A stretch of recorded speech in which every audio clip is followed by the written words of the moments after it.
जो रोजमर्रा की जरूरतों के लिए संघर्ष कर रहे थे। राजा यह देखकर चिंतित थे और चाहते थे कि उनकी प्रजा आत्मनिर्भर बने। राजा की अनोखी योजना। एक दिन राजा ने पूरे राज्य में यह घोषणा करवाई, जो भी मेहनत करेगा उसे सम्मान और समृद्धि मिलेगी। मैं कोई सोना या चांदी नहीं बांटूंगा, लेकिन मैं हर मेहनती इंसान को उसकी काबिलियत के अनुसार अवसर दूंगा। लोग सोच में पड़ गए कि राजा क्या करने वाले हैं। लेकिन जल्द ही राजा ने पूरे राज्य में बड़े बड़े खेतों, तालाबों और कार्यशालाओं का निर्माण शुरू करवाया।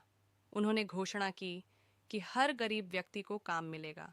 जो खेती जानता है वह खेतों में काम करेगा, जो मछली पकड़ना जानता है उसे तालाबों के पास रोजगार मिलेगा, और जो कारीगर हैं उन्हें कार्यशालाओं में काम दिया जाएगा। प्रजा की मेहनत और बदलाव। धीरे धीरे लोग इस पहल में शामिल होने लगे। राजा ने बिना किसी भेदभाव के सभी को काम दिया और उचित मजदूरी भी दी। कुछ महीनों में ही हालात बदलने लगे। खेतों में लहलहाती फसलें दिखने लगीं, तालाबों में मछलियां बढ़ने लगीं और बाजारों में हस्तशिल्प की वस्तुएं बिकने लगीं।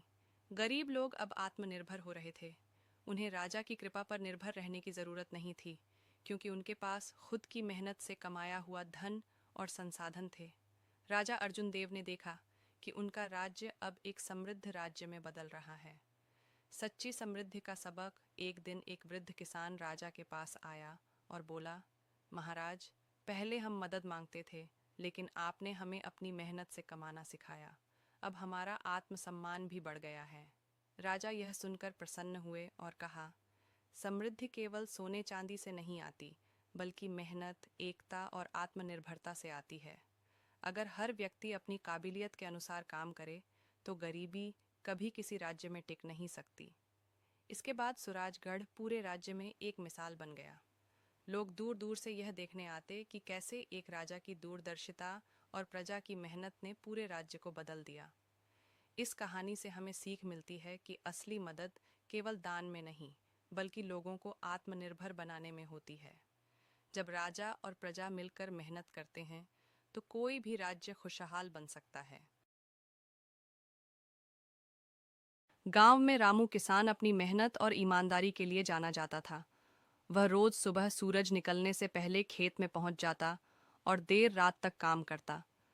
लेकिन उसकी सबसे बड़ी समस्या यह थी कि उसकी फसल हर साल किसी न किसी वजह से खराब हो जाती थी। कभी बारिश ज्यादा हो जाती तो कभी सूखा पड़ जाता। एक दिन गांव में एक ज्ञानी साधु आए। रामू ने अपनी परेशानी बताई। साधु मुस्कुराए और बोले, धैर्य और बुद्धि से काम लो, सफलता जरूर मिलेगी। उन्होंने रामू को मिश्रित खेती करने की सलाह दी।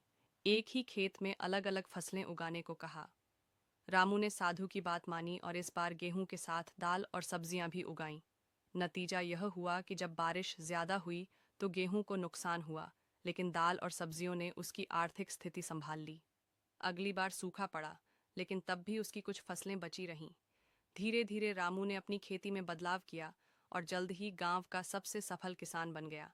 उसकी मेहनत और बुद्धिमत्ता की कहानी पूरे इलाके में फैल गई। संदेश। समस्या चाहे जो भी हो, बुद्धिमानी और धैर्य से उसका हल निकाला जा सकता है।